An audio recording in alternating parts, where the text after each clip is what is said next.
আজকের তারিখ হচ্ছে 6 জানুয়ারি 2026। আজ হচ্ছে মঙ্গলবার। এখন বাজে সকাল 11:45। আর সকাল নেই যদিও।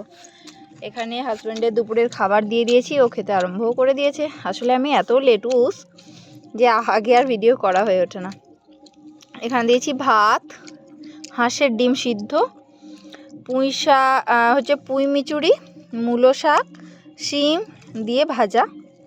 এটা হচ্ছে ধনেপাতা দিয়ে বেগুন পোড়া আলু ভাতে মাখা। এটা কাঁচা লঙ্কা জিরে তেল দিয়ে মেখেছি। কাঁচা লঙ্কাটা তেলের মধ্যেই দিয়ে দিয়েছিলাম আর কি, ভাজা হয়ে গেছে। আর এটা লাউ দিয়ে তিল। কেমন হয়েছে গো?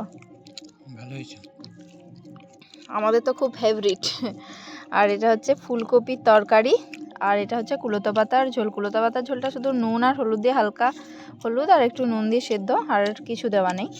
আর এখানে পেঁয়াজ রসুন ধনে জিরে আদা কাঁচা লঙ্কা বাটা দিয়ে ফুলকপিটা করেছি। ফুলকপিটা কেমন হয়েছে? খাইনি, ভালোই হবে। বলছে ধনেপাতা দিয়ে আলু বেগুন পোড়াটা একদম সেই অসাম হয়েছে, অসাম।